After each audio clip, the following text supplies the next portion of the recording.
have a lot of talent in this city, and I feel very proud to be part of that. If I didn't have community theatre, I think that I would not quite feel whole. Yeah, I kind of spend all my time doing theatre. There's not really anything else that I care that much about, so I can be in like 3 or 4 shows at a time. I mean, we're not getting paid. None of us get paid for this. So it's a real huge amount of dedication in a group like this. Yeah, it's literally just because we are crazy people who love to do this. My friends in Picton often say, why do I do this? 'Cause they know how often I'm out rehearsing and working and all that. And the answer I always give is the same. It's an immense amount of fun. I always tell new people when they that are in the shows, you better watch out, because after you do one show, this will only be the beginning.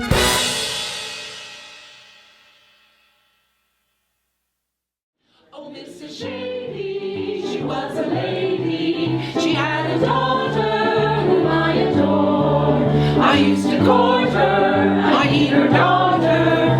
Every Sunday, Monday, Tuesday, Wednesday, Thursday, Friday, Saturday, Sunday, Monday, Tuesday, Wednesday, Thursday, Friday, Saturday, Sunday, Monday, Tuesday, Wednesday, Thursday, Friday, Saturday afternoon at 4:30. Do you feel warmed up? Good. Okay. Now, before we do music and dance rehearsals starting up, I like to do first read through. Right. Can we do a first read through? Yeah. So, Do you think, oh no, I was gonna say, do you think people would be able to come back if they were gonna be in Phil's show, they wouldn't be able to come on that 18th for the read through? If callbacks for Friday, Saturday, first read through could be on the 18th, but no. can they do both shows at the same time? No, please. So it doesn't God, matter. no. So it doesn't matter, right? So even if they're going to try out for Phil's show, it doesn't matter because they're either in this one Yeah. and not trying out that day, or right, and you can just. It's just we're not giving them very much time to cancel their lives. Like usually, the reason we're setting up the schedule now is because at auditions, I show them the schedule and I say, this is what you're committing to. So let's just go in order. So Corey. Many years ago I used to sing. Used to do a lot of shows and do stuff with bands and that. And I haven't done anything like that in 20 years. And it was something that I figured I would probably never do again.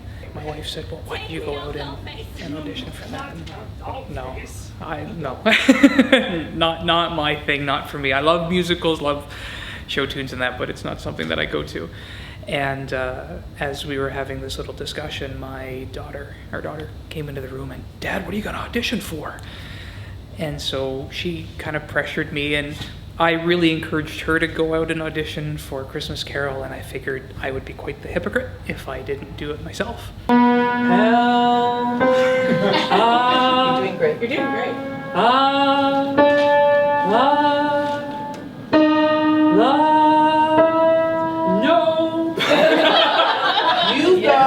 You've got another octave up there. Keep going.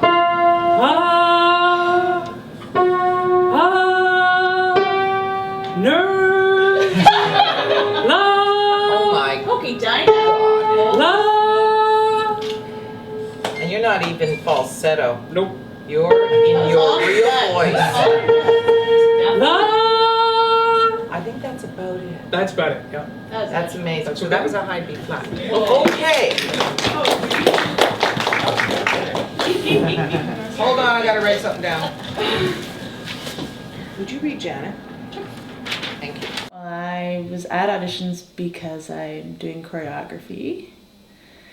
And so that was my only and original intention, was to do choreography. But usually from one year to the next, like when the musical the year before is finished, I start listening to the music for the upcoming musical. So that by the time it starts, I'm familiar with the music to do the choreography. And anyway, so I just fell in love with the show, and there's lots of great characters. So then the director, Moira, asked if I would try out, and I was like, because I have a family and kids, and so it's hard to be in a show and make real life work. There was love all around, but I never heard it singing. No, I never heard it at all till there was you. When I was first starting out, it was so daunting going to an audition and not really knowing who all these people were sitting behind the table and judging you. You know? And you're like, crap, I'm gonna screw up. Luckily at the Theatre Guild, I mean, the auditions aren't that intense. Yes, you do have to have a song memorized if you're doing the musical, but for the most part, you're literally just reading out of a book. The bride and groom are whisked away, and we turn our attention to the B plot, which involves the producer. Mr. Feltzig? Getting married and leaving show business. Mr. Feltzig? Doesn't she know I got obligations? Mr. Feltzig, I can be your leading lady. You said it yourself. I'm useless in the choir. Kitty. Kitty, for the last time, you ain't got what it takes. But I've been taking lessons, singing, acting, ballet. Ballet.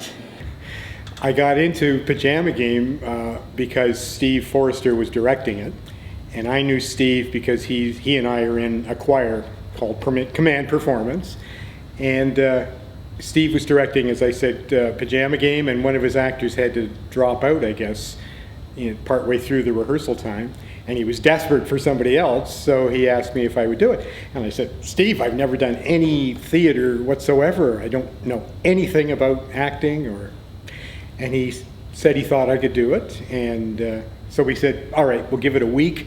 I'll come to a week of rehearsals, and after a week, if you think I can't do it, you say so, and if I think I can't do it, I'll tell you.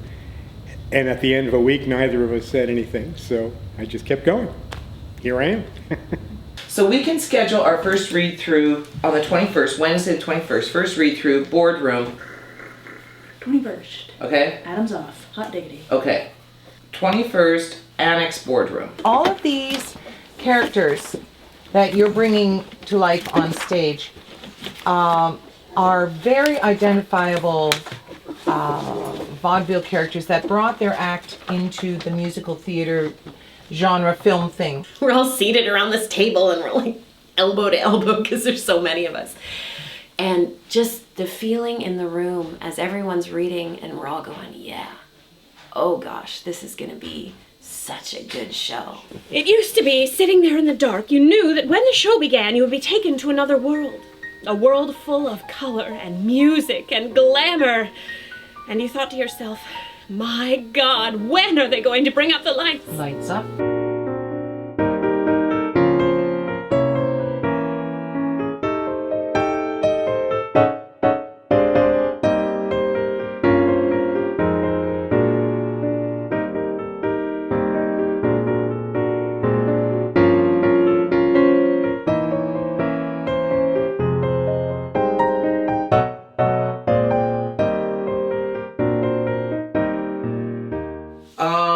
Okay, so I start blocking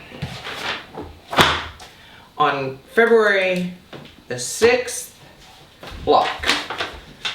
Now we did a first read through, which was on the 21st. What I do when I start to block is, I call it entrance, E&E, entrances and exits, and that's Act 1. So everybody just walks through Act 1. This is where you come on, this is where you leave. This is where you come on, and just stand there and say your lines. Both hands are holding it like this. El Dolfo, my name is El Dolfo. You gotta put it down.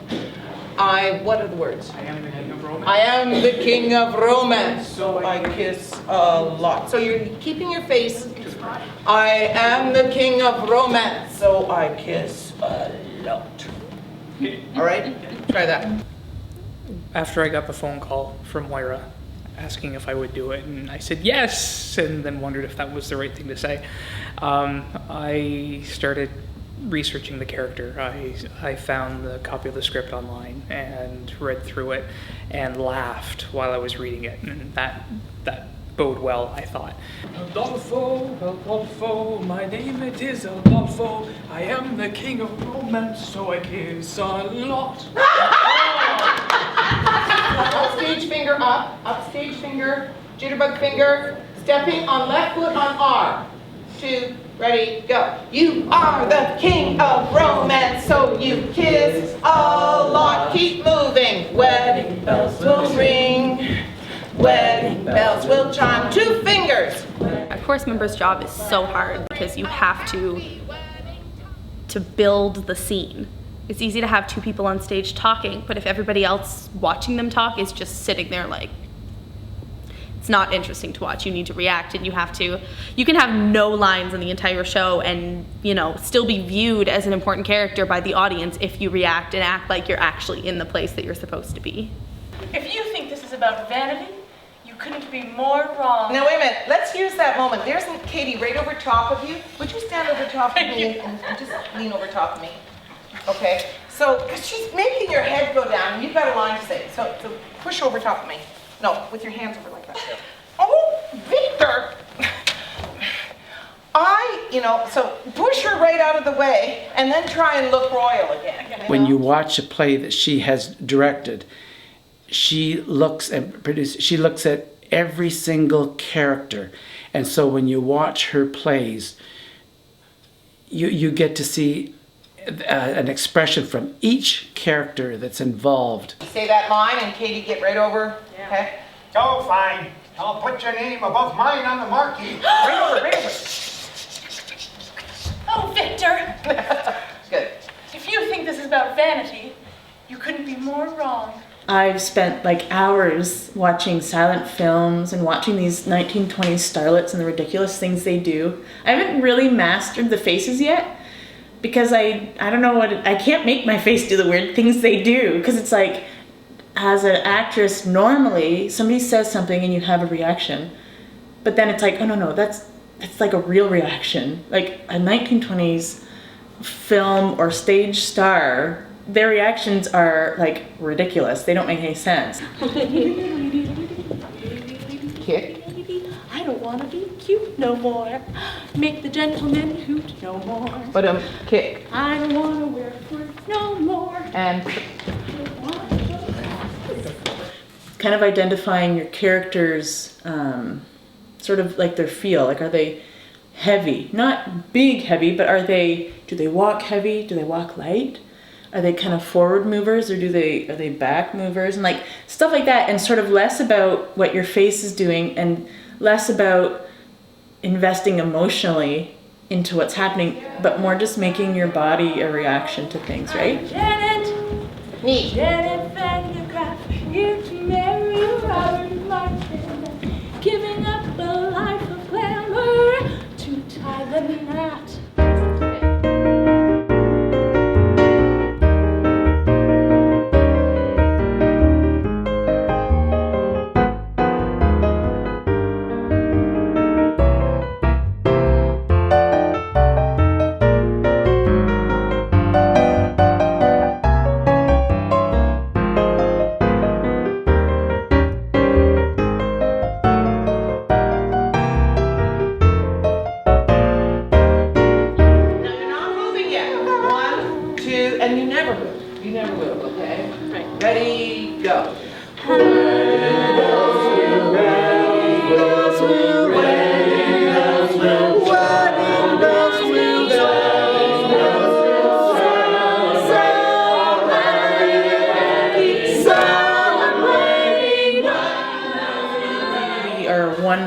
Vehicle family. It means that some nights I have a vehicle and some nights I don't. Whenever I get picked up with my kids. And we all go together because I don't make enough money to pay a babysitter for all the rehearsals I have to go to.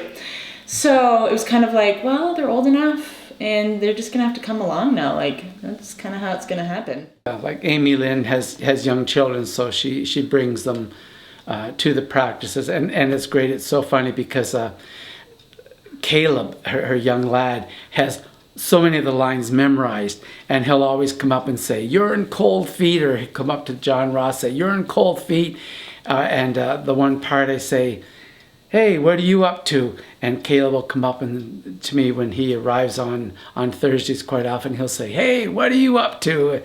And if I don't get my lines right on cue, Caleb is right there sitting down, and he'll jump into my line before I can get into it. Amy's kids know more of the lyrics than we do. Yesterday we were singing one of the songs, and she pulled one daughter in her lap. Her daughter was singing all of it, the whole song. I didn't even know the song yet. They're sort of the unofficial understudies for every role in the show, because they know every line and every song. You work during the day, you go to work at 9 a.m., you get off at 5 p.m., and you come home, stuff some food down your throat, walk to where we're rehearsing, and rehearse for 3 hours or however it is, and then you come home, grab another snack, go to bed, get up, do it all again. You know, it's all part and parcel of the life, I suppose. I remember when I first started here, I was so nervous, and I didn't know anybody, and I was like, oh my gosh, this is so scary, and they're so intimidating, and people are so seasoned and know what they're doing. But you know, everybody is so welcoming, and you just get into it. Theater makes you part of another family in a way, and you're kind of allowed to be that crazy side of yourself. It's absolutely true. Like when you're in a show like these musicals, or any show for that matter, you become a family. And I mean, let's face it, you probably spend more time with your theater family than you spend with your own family when you're coming here like every night for rehearsal practically. All you have to write in is March the 3rd, block 54 to 65. Oops. Then dance is dance on the 4th. Thursday is music / blocking, and I'm going to start at 65 halfway through, block 65, count 12. 1, 2, 3, 4, 5, 6, 7, 8, 9, 10, 11, and that's the end of the show. It just works every time. 65 to 77 on Thursday, and then Friday run 54 to 77. Now that will be terrible. Everybody will be depressed. The schedule for a musical is like a black hole in front of you, and you're just sucked in, and then all of a sudden you look back and you're like, where'd the last 6 months go? And you have no idea. Oy. Yeah, this schedule is intense. 4 nights a week. So we start at 7 and can go anywhere from 9 o'clock to 10:30.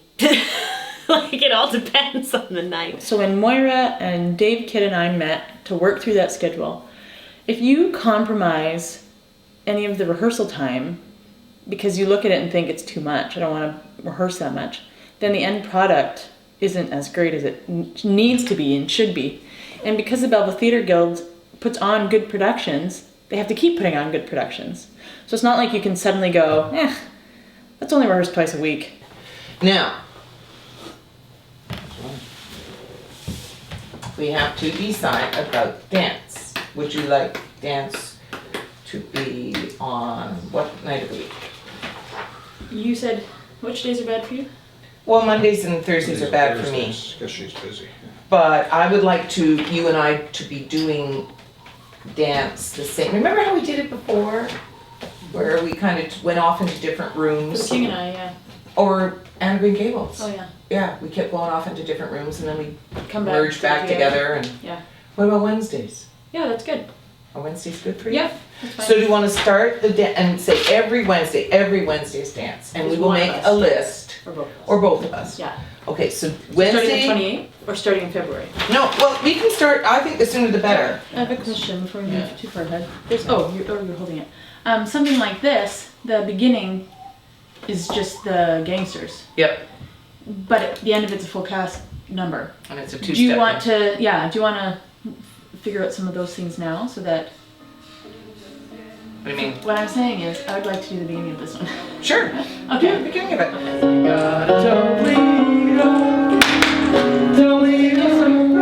Now you're cooking.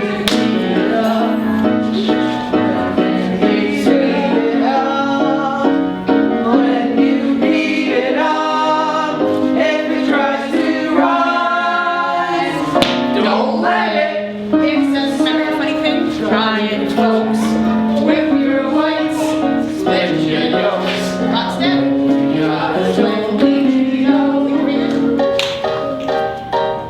Toledo surprise.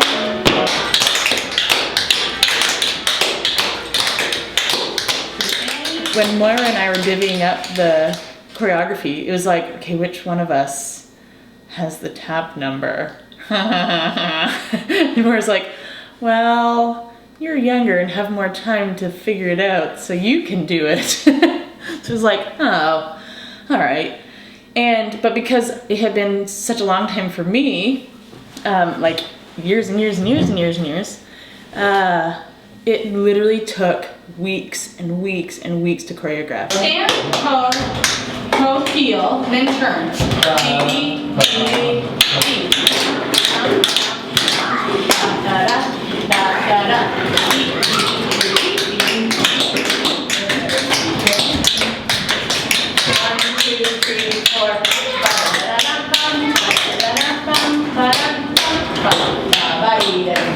That's it. Okay. I don't remember a time where I worked so long and so hard on one 4-minute dance, like weeks. I was telling John Ross and Randy the one day, I said, it literally took me like 7 weeks to choreograph that number. And they were like, what? Like, cause I don't remember stuff. Like, so even though the song's playing and I can think, okay, this sound would sound okay there, I'd stand up to do it and my feet are like, like that was not tap dancing. I don't know what that was. So then I really had to break it down and go, okay, this piece of the music, you know, has, let's see, okay, it's got like 4 counts in it, and so I could do a 1 and a 2 and or I could do like, and I'd count out sounds and then try to put my feet to the sounds. I've got to get rice, boutonnieres, and a minister. It felt like a disaster. I was like, I'm never gonna finish this. Like, I'd be up till 2 or 3 in the morning in my kitchen. The kids would wake up. Mom, are you still tap dancing? Cold feet. What do I do? Scold feet? No! It's never taken me so long to teach anything, but it's because it's very particular. It can't just be like, yeah, do that, that works. Because you're listening for sounds. And so, like, for instance, at one of the rehearsals recently, I was like, you're technically doing what you're supposed to. I said, but your taps were a disaster. And they're like, oh, really? I'm like, yeah, instead of it being like, da-da-da-da-da, I'm like, all I heard was blah, blah, blah. And they're like, oh, okay.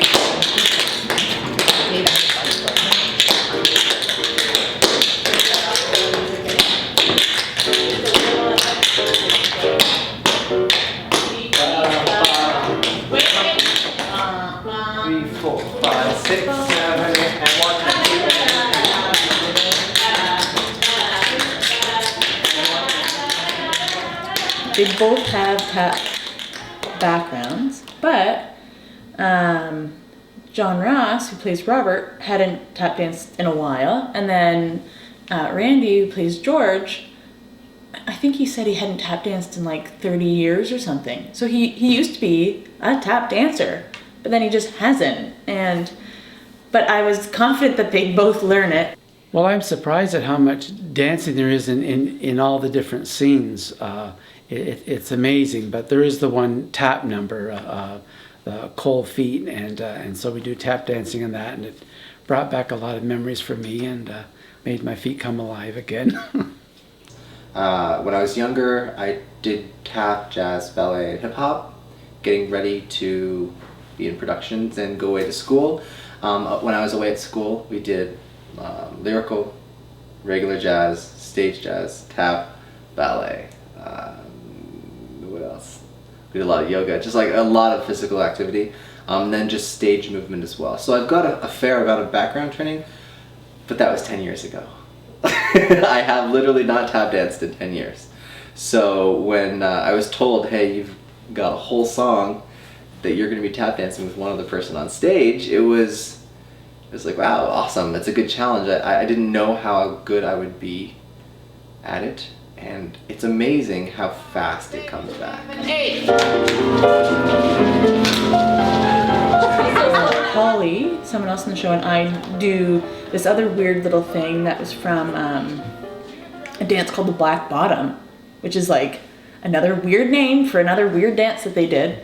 And so it was interesting and challenging getting real historical moves and applying them to us now, and then also convincing the cast that yes, the moves are really goofy, but they're supposed to be. It's like if in 2055 there was a play based on now, you know, that choreographer would probably be looking up dances of 2015 and go, what the heck is a twerk? Oh well, we're putting it in the show, right? And the cast is going, what are we doing? So that's part of the challenge, is convincing them that even though they feel really goofy sometimes, it's like, no, it actually looks good. And the more you own it, the better it looks. I don't wanna ride shoes no more. She's gonna be lounging by the pool. So she has to have some sort of a sundress. I don't want her in a bathing suit. She's a mother of 3, you know, like, we're not gonna put her in a bathing suit. You don't want her in an old-fashioned bathing suit? 1920s would be okay. That's what I'm thinking. That goes down to yeah. Yeah, okay. But the thing is, she's got a spot where she rips in the, I don't want to show off no more, she rips off a velcroed on skirt. So that could reveal her old-fashioned bathing suit. Okay. So she's got some sort of sundress skirt thing on. Right. Okay. And she whips it around and she throws it away. So, yeah, she needs, if you're gonna do a 20s bathing suit, that'd be so hysterically funny. Well, I don't think it would be that difficult. Okay. Please don't try to control me. I've made up my mind, and that's it. I quit. I'm leaving it all behind. Ooh, hey, baby. I don't wanna be cute no more. Make the gentleman hoot no more. Hey, baby. I don't wanna wear fruit no more. Can I do that? I don't wanna show off. Now, Adolfo, he has to look, a bolero jacket kind of thing. Okay. If that can be done. Mm-hmm. Yeah. He never changes his clothes. Right. A cape would be nice with satin red lining. Okay. I think there's something like that down there. So we'll look. We'll go looking. A bolero tie. Okay. Do you want to have a bright fluffy colored shirt?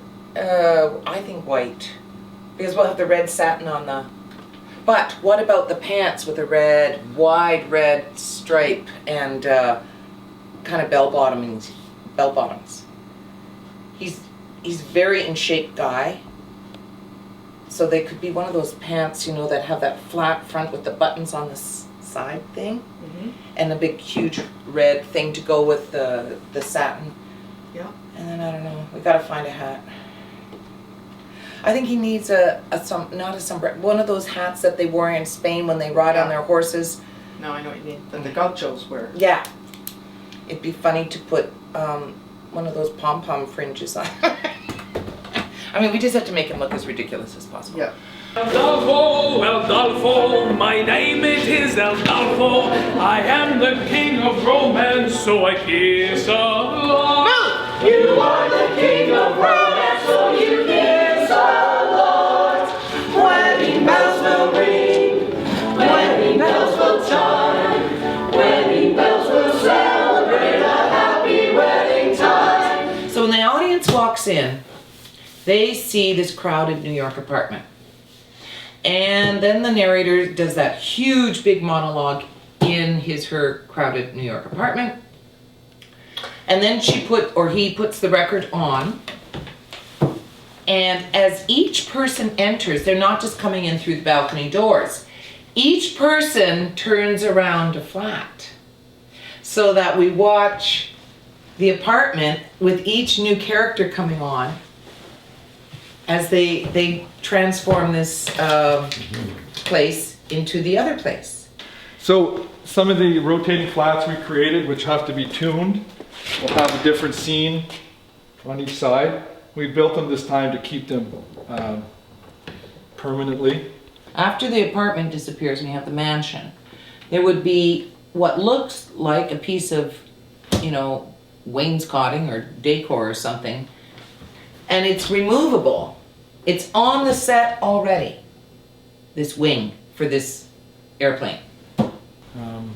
Here we've hung beside the door will be the wings for the aviatrixes. So they'll be stored on stage as something you wouldn't see until the time to be used, and they will become wings. Now the famous Murphy bed, which we actually tuned.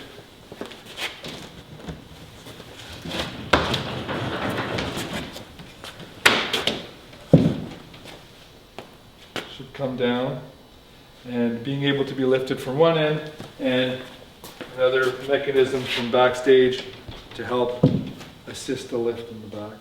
And then the only real pieces of furniture would be the Murphy bed that comes and goes. It's a huge lot of work for one scene, but it's worth it. It's worth it. It's only one scene. Yes. Well, lovely miss, I am the same Eldalfo. I introduce myself. I am Eldalfo.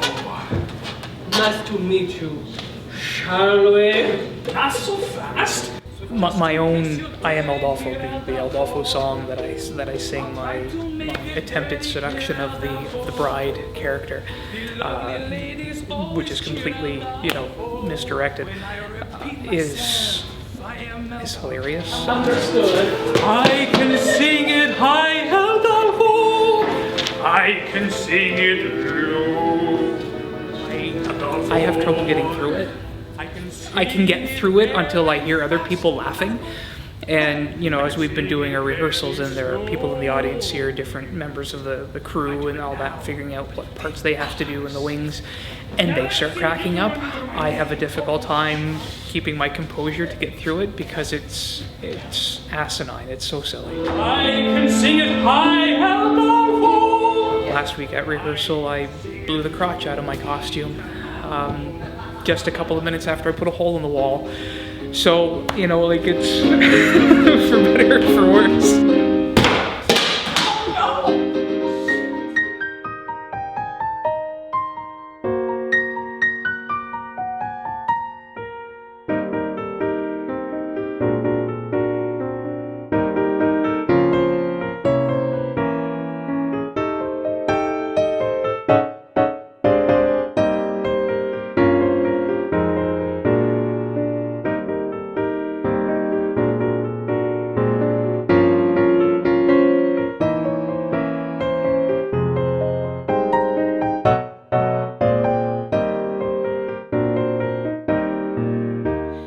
My husband was buying something off Kijiji, so we had driven up into Sterling, I think. And then as we drove home, he had fallen asleep. So I put the Drowsy Chaperone on, and I was like, "Okay, kids, I'm gonna do it.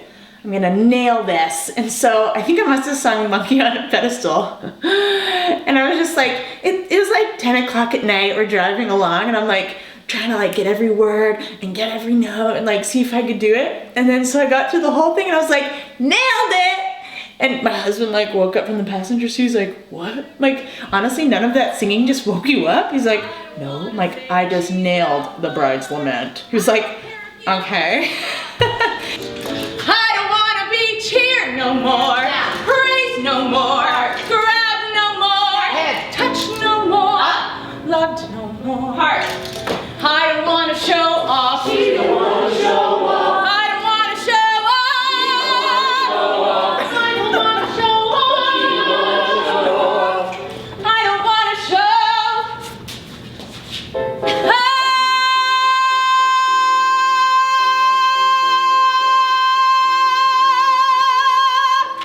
Didn't hold long enough. It's great. in the back of my mind, I thought, okay, the biggest thing that scares me about her are her songs. It's like, but I know that driving in my van, I can sing those songs.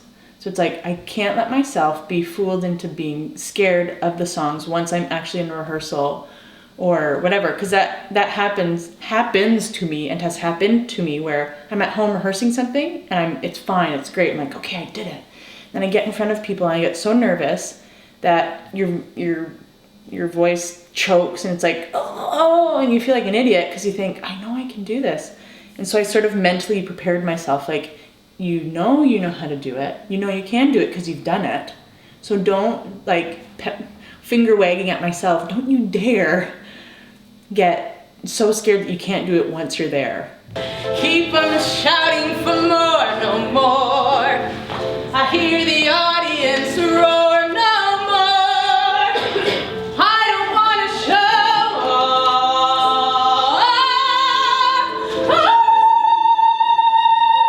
That's so good. Yes. It's exactly what I wanted.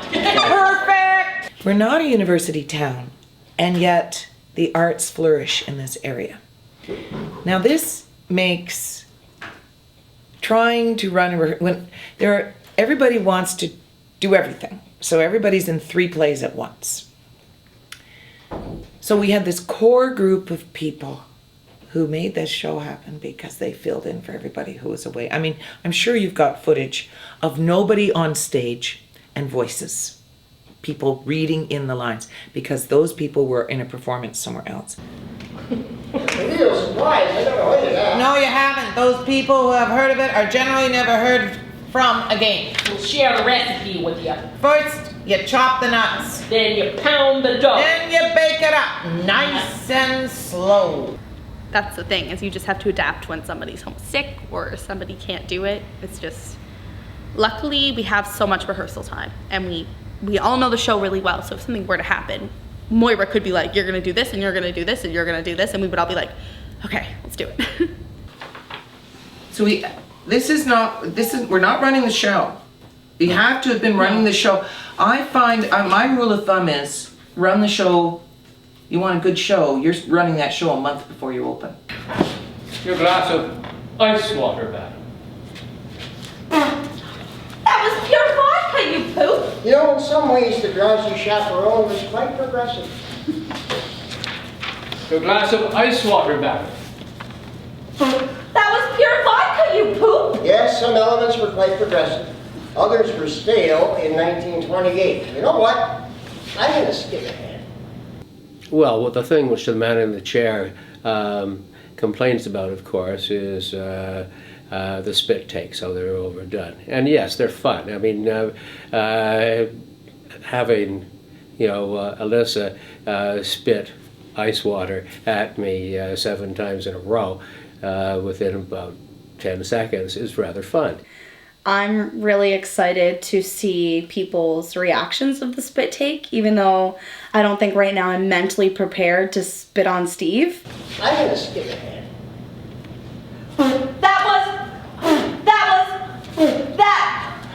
That poop. Well, where do you think you're going? To get some lime juice, madam. Lime juice? For heaven's sakes, why? I'm going to ring up my eyebrows and make myself a gimlet. Next time we do the fabulous spit scene, which was making people laugh tonight already, because all of the choreography was in place and it was good. Wait for it. We add the water now. Okay, so we got to start working with the water. So that's why I started tonight. Just spitting it out. Gotta do it. He won't let me. Eric will not let me spit on him. Everyone's telling me to practice with a mirror, and I'm like, I just cleaned that mirror.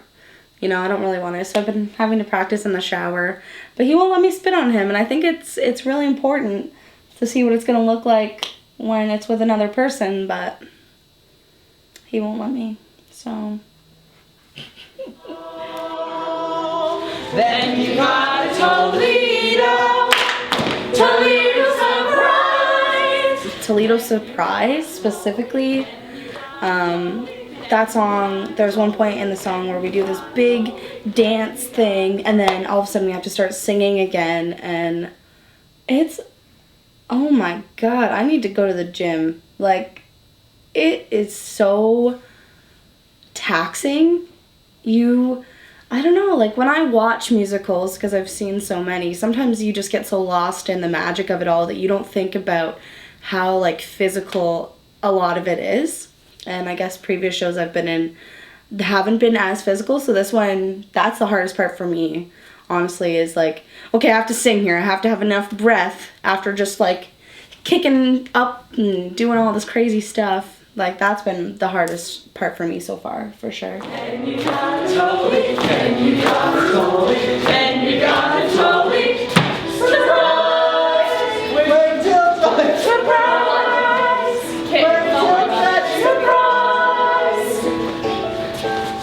That's a tasty Toledo surprise. Close. Jake's Women closes April 25th. Okay. So we move in,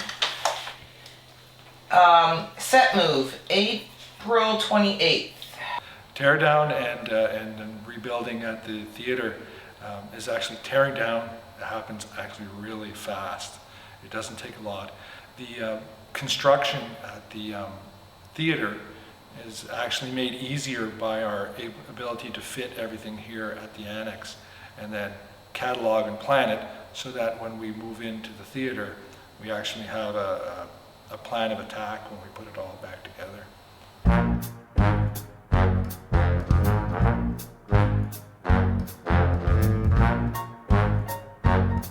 Yeah, they have a really great thing going here where we all rehearse the same amount of time, and then we do a set change with the two casts, and so we all come in and we load up the other show's set and we put it in a truck, we send it back to the annex and bring in our set, and it gets put up in like a day, and I don't understand how that happens, but it does. So we have amazing set builders.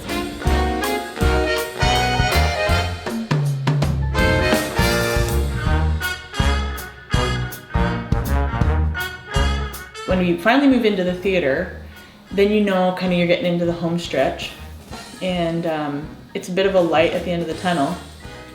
And at the same time, it's bittersweet because you're like feeling like all the rehearsal's torture, but then all of a sudden when you realize you're getting close to the end, you're like, oh, I don't want it to end.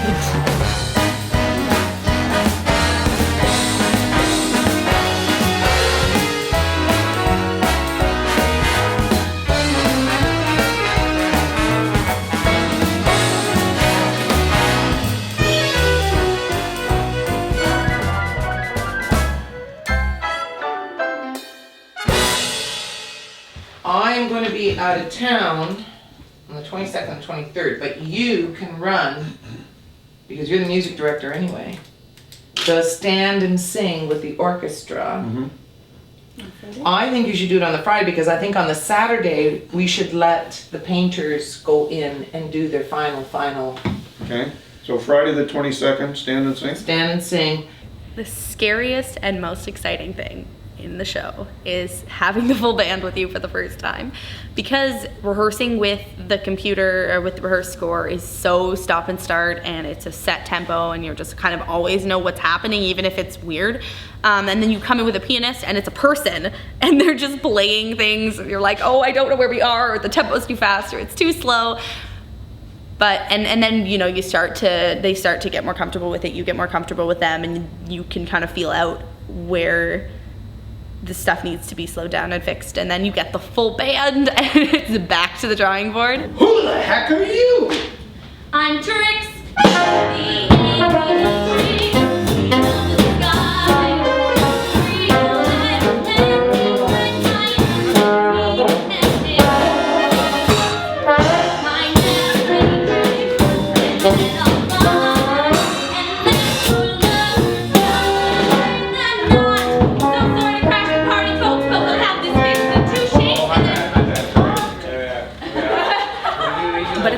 Fun to work with a band, and the whole show comes alive when you start to hear those drums and you hear the orchestra. It's so much fun, and you can kind of hear them rehearsing sometimes and you're like, oh, that's gonna be our show.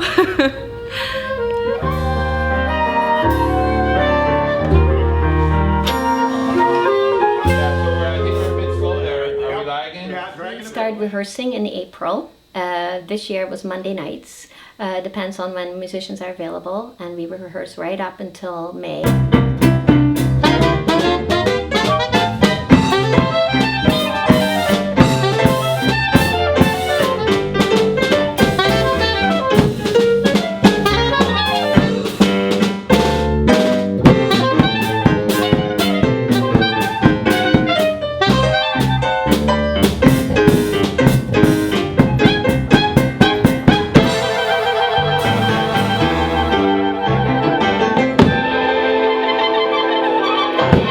Well, the first time we get together with the orchestra, it's always, I was going to say chaotic, but that's a bit extreme, but it's almost like starting over again because we've gotten used to doing things at a certain pace, and they've been rehearsing at a certain pace. I know Dave Kidd, the music director, has been trying to coordinate the two groups, but until you actually get together, it's tough to adjust.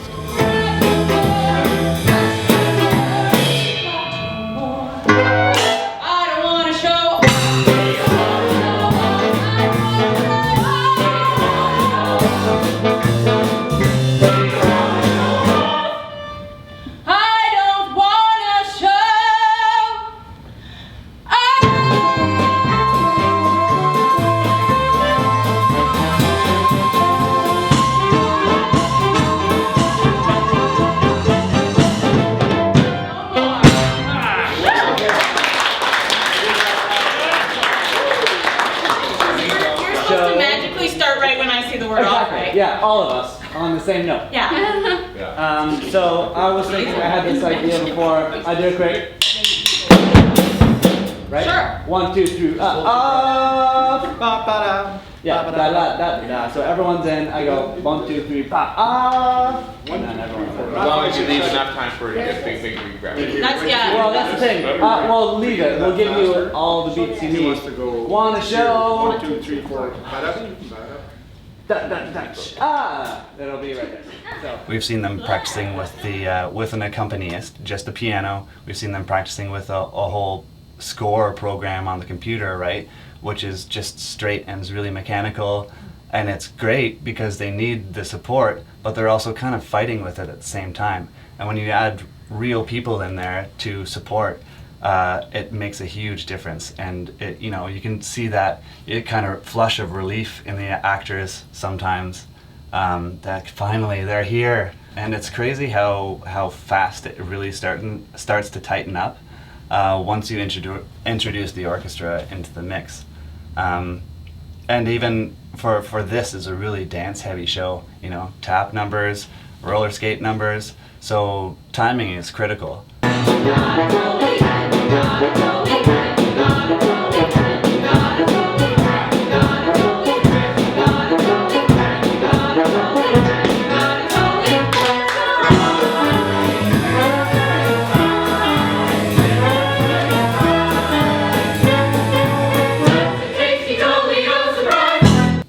You get a lot of really interesting comments from people that hear the show after the show, and you'd be surprised how many times I hear, "Oh, there was an orchestra there. I thought it was a CD playing." And you know, we're basically hiding in the back behind the stage. The audience can't see us, and we've only recently had, you know, amplification. We've generally had like maybe one microphone and the keyboard running through a sound system, and that comes out through the auditorium, but everything else is just kind of bleeding through the back behind the curtain. So it's interesting now that we've got better technology, or at least some more equipment that we can really kind of boost up the sound and make it feel even more like they're listening to a CD or something like that. That's another great thing about this place, that we can put on these kinds of musicals and have the quality that we get, not only from the people on the stage, but from the band as well. It's amazing for a town this size how good this stuff is.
got a designated day for Q to Q for lights. And so I am going to say, because they got to watch it in the theater, they got to watch it happen and figure out, oh, this is where this guy is standing. I need a special here. I need a special there. So how about somewhere in that first week of rehearsals in the theater? Because You can't do you can't do the Q to Q the first week. The poor lighting guy is just figuring out the lighting areas, and then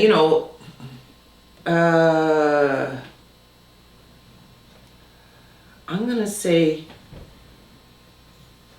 I'm gonna have to say, gee, that's a long weekend. Yeah, the 18th is a Victoria Day, yeah. Fail. What about the Friday before that weekend? Yeah, but everybody would be going away. No, it's a Tuesday. Tuesday night. Q to Q. Could I have a G? That's what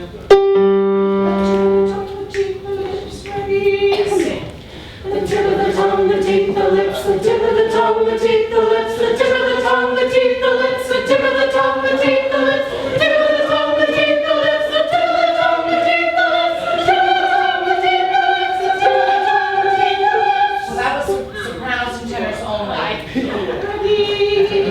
I love to play with color and light and darkness, so that's exactly what lighting is. Yeah, that's good. Okay, thank you. So really, the biggest challenge is to make it look like a big show. So it's got to be flashy. It's already bright. The stage is, the set is very pink, and that in itself is a challenge. So to kind of be able to suck the pinky cotton candy Pepto-Bismolness out of it sometimes, but to also like make that pop when it needs to pop too, because that's the intent behind the paint job, is for it to be bright and flashy. Dump the mug! Stay with the follies! I'll give you anything! I don't want it! Oh, all right. I'll put your name above mine in the marquee! Oh, Victor! If you think this is about vanity, you couldn't be more wrong.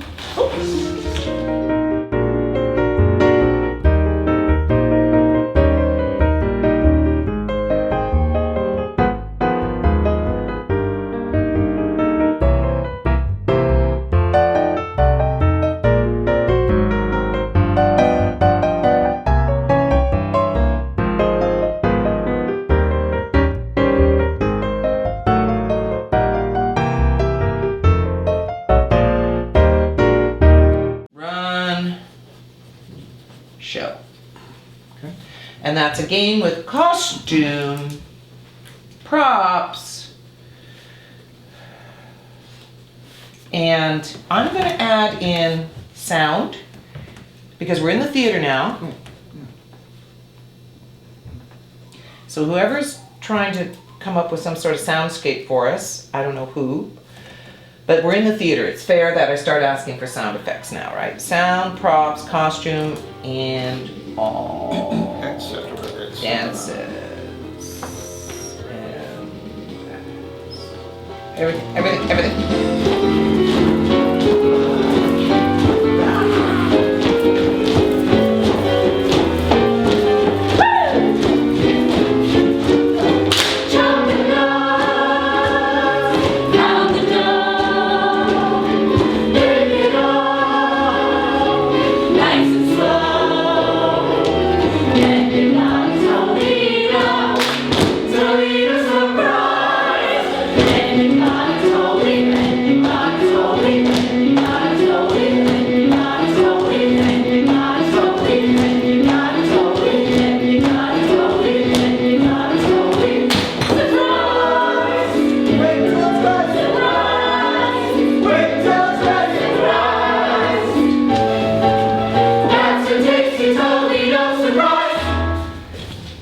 Glass of ice water, ma'am.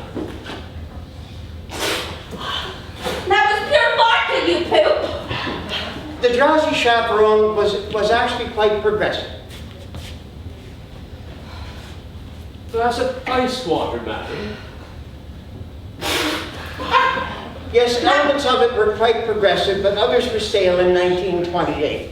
I'll tell you what, I'm just going to skip ahead, all right? Glass of ice water.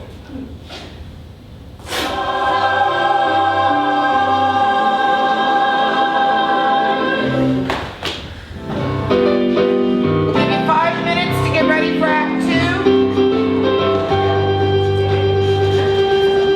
2. So Art is up in the booth, sitting between our technical operators, calling the show, which is a big job, right? He has to make sure the technical sound and light cues make it to where they're supposed to be. I'm responsible for ensuring that the actors are up and ready to go, so I can communicate that with Alex. And he's on a headset talking to myself, who sits at a booth backstage, also with a headset, and I have a monitor of the stage that I can see, and so we see that and are able to talk to one another. So predominantly during the run of the show, I'm responsible for calling the show. I have a stage manager's script which has all the blocking notes in it, has all the cues in it, both lighting and sound, and I'm responsible for calling those cues to our sound operator and lighting operator. Our follow spot Paul is also on the headset system, hearing and communicating if need be, but obviously as quiet as possible because he's actually in the theater. And then Nathan, our drummer, and Tom, our orchestra leader, are both on headset as well. I'm here behind the stage and I'm watching a little monitor. That's my window to the stage. And we have a little video screen, we have 2 of them, but it's really hard to see. So our conductor, Tom Dietzel, would conduct with his head, and he had headphones on and played a keyboard. So yeah, it's this really wild network of communication, and when something goes wrong, it buzzes up and then it goes quiet again, and all you hear is Art calling the cues and going, and then a quick little fluster of something, just letting him know upstairs as the stage manager, this is where we're at backstage, everything's good and actors are in place, different things like that. This is the ASM booth, so this monitor shows the stage to us, and this is a headset that connects to the booth and this follow spot and the orchestra people.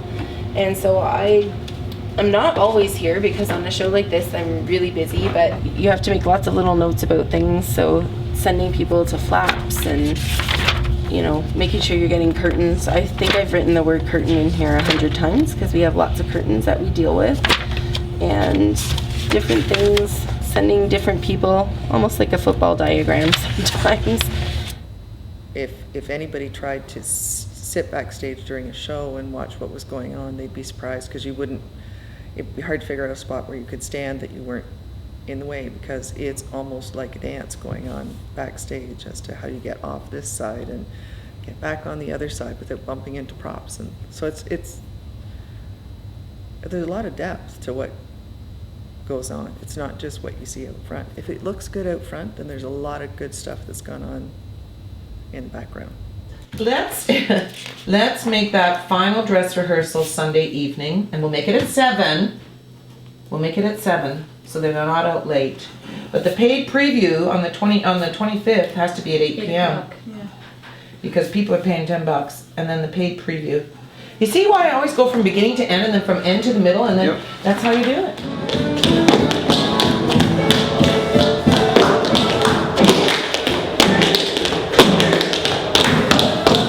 Make the cold feet hot. You make the cold feet hot. You make the cold feet hot.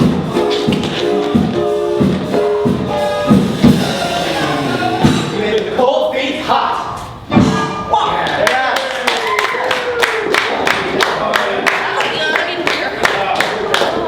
Awesome.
I don't wear. How do you do it? This really old. This will have to come far. So I just kind of feel that it's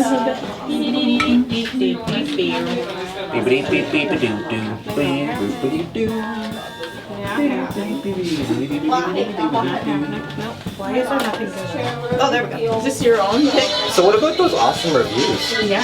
That was so nice. That was like... I was like, wow, that filled my bucket. Are you on the magnified side? I don't know. I always find the magnified side to be alarming. No, I'm not.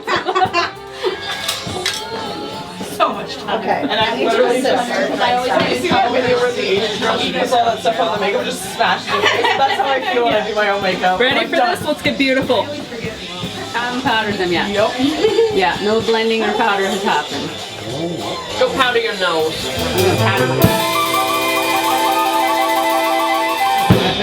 Break Twitter. Okay, everybody in. Now do we get in? Yeah, everyone in. 1, 2, 3. And then one for insurance. Make a crazy face. Hi! Awesome. Right from the very first play that I was talking about earlier, I realized how much fun this was, and I really wish I discovered this kind of thing decades ago. I could have been doing this, all through my adult life. But now that I have found it, I want to keep going. And yes, I've made tons of friends doing this, all kinds of people in Belleville that I never would have known, and I'm really glad I now do know and count as friends. And the same in Picton. A lot of people there that I've met through acting and doing plays. So I'm really, really happy that Steve asked me to do this originally. And he said that he thought I would be bitten by the acting bug. Those were his words. And he was right. I was, and I have been, and I hope I continue to be. Wedding bells will ring, wedding bells will chime. Surprise! Barely knowing left from right. Love is always lovely. Lovely. No right from wrong. I am Adolfo. Surprise! And the best that we can do is hope a bluebird We'll sing his song as we stumble along. Still we fumble our way through life's crazy labyrinth. Barely knowing the left from the right, and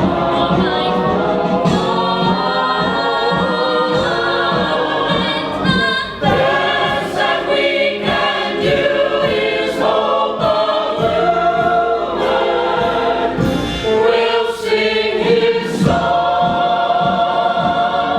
as we stumble along,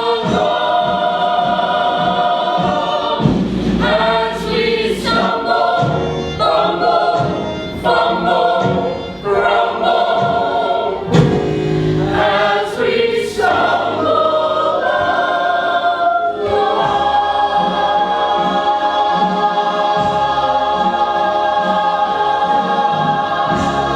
Good night, everyone.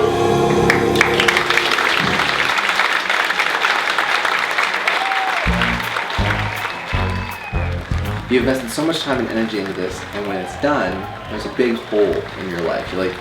You have to go through the entire grieving process.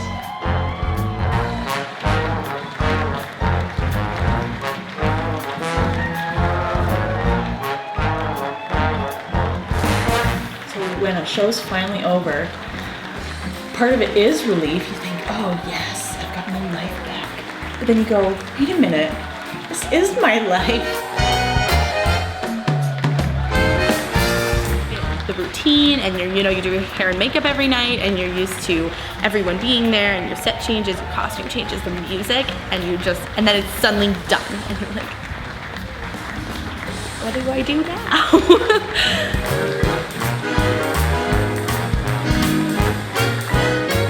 There is no word for it. It's just that there's something in your life that was very intense and it took up an awful lot of your time and suddenly it's gone.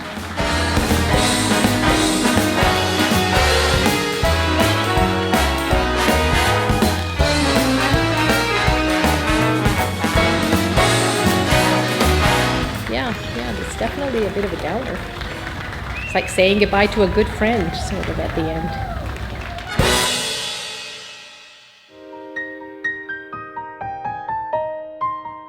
Something that the Guild always encourages people to do is come out to the show even if you've never done a show before.